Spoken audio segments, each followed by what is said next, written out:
मुहज़्ज़ब माशरों की बात करते हैं, वही मुहज़्ज़ब माशरे जिनकी मिसालें मीर रियासत दिया करते हैं। मुहज़्ज़ब माशरों में अवामी ओहदों पर बराजमान अफराद पर जब भी कोई इल्ज़ाम आयद किया जाता है, उनके खिलाफ चार्जशीट सामने आती है, तो इससे कबल के उनके हवाले से तहकीकात की जाए, उन पर जुर्म साबित करने के लिए आईनी और कानूनी जवाज फराहम किया जाए, उन्हें अखलाकी तौर पर इस्तीफा देना पड़ता है। यह अखलाकी जवाज होता है, मॉरल ग्राउंड्स पर मुस्ताफी हो जाते हैं। ये इस्तीफा किसी आइन और कानून के तहत नहीं दिया जाता, बल्कि अखलाकी तौर पर आइन और कानून की बालादस्ती के लिए अवामी ओहदों पर बैठे अफराद अपनी कुर्सी छोड़ देते हैं, ताकि वो आइन और कानून की राह में रुकावट ना बने और गैर जानिबदाराना तहकीकात भी मुमकिन हो सकें।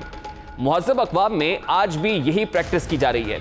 कोई भी वाक़या हो, कोई भी केस हो, दुनिया भर में ऐसी सैकड़ों मिसालें मौजूद हैं जिसमें अवामी शख्सियात ने आइन और कानून की खातिर अपनी कुर्सी कुर्बान कर दी। वज़ीर आज़म पाकिस्तान मोहतरम इमरान खान माजी में अपने खिताब में अक़वाम आलम की मिसालें देते रहे हैं, मुहज़्ज़ब माशरों की मिसालें देते रहे हैं, मुतादिद मौक़े पर अवामी शख्सियात के इस्तीफ़ों का मुतालबा भी किया है। वज़ीर आज़म पाकिस्तान इमरान खान ने आज से 2 साल कबल इक़्तिदार संभाला।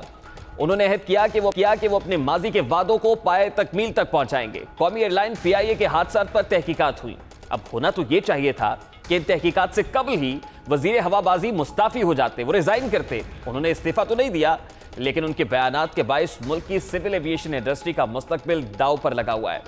यूरोपीय यूनियन ने पाकिस्तानी पायलट्स पर पाबंदी आयद कर दी। अमरीका ने अपनी फ़ज़ाए हवाओं के बादशाह यानी PIA के तैयारों पर बंद कर दी। दुनिया भर में PIA एक कातिल एयरलाइन बन गई, जिसके कंट्रोल उजड़ पायलट्स के हाथ में है, जो कभी भी और कहीं भी हादसे का शिकार हो सकते हैं।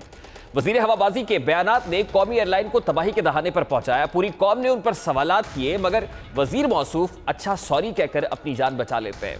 23 माह के दौरान मुल्क में 100 से ज़ायद रेलवे हादसा हुए हैं, दर्जनों कीमती जानें ज़ाया हुई हैं, महकमे को अरबों रुपए का टीका लगा है, अरबों रुपए का नुकसान पहुंचा है, 65% से ज्यादा इंक्वायरियां दबा दी गई हैं, लेकिन वजीर रेलवे से इस्तीफा तलब किया गया है और ना ही उन्होंने अखलाकी तौर पर मुस्ताफी होने का ऐलान किया है। गुज़श्ता 2 सालों के दौरान अद्वियात का स्कैंडल मंजरेआम पर आया। उंगलियां बराह रास्त मुशीर सेहत की जानिब उठी, लेकिन मामले को फाइलों में दबा दिया गया। आटा और चीनी बहरान में बराह रास्त मुतल्लिका वजारतों के मुलव्वस होने के शवाहिद मिले, मगर वजीर आज़म ने कोई भी एक्शन नहीं लिया। वज़ीर आज़म के मुशीरों के असासाजात की तफसीलात मंजरेआम पर आई हैं। दोहरी शहरियत के हामिल मुशीरों पर सवालात उठाए गए। पूछा गया कि कैसे ऐसा मुशीर जो खुद गैर मुल्की शहरी है, वो मुल्क की सालमियत के मामलात पर मशवरा देगा, वो कौमी सलामती के मामलात देखा गया। ऐसे मुशीर जिन्होंने मुल्की बैंकों में पैसे रखना गवारा नहीं किए, वो पाकिस्तानी मईशत और ख़जाने के लिए कैसे बेहतर हो सकते हैं और उसकी बेहतरी कैसे चाहेंगे। अब होना तो ये चाहिए था कि ये मुशीर अखलाकी तौर पर मुस्ताफ़ी होकर अपने ऊपर लगाए गए इल्ज़ामात का जवाब देते, मगर ऐसा बिल्कुल भी नहीं हुआ, बल्कि इनकी तकर्रुरी के हवाले से अवाम के सामने नित नए जवाब पेश किए गए हैं।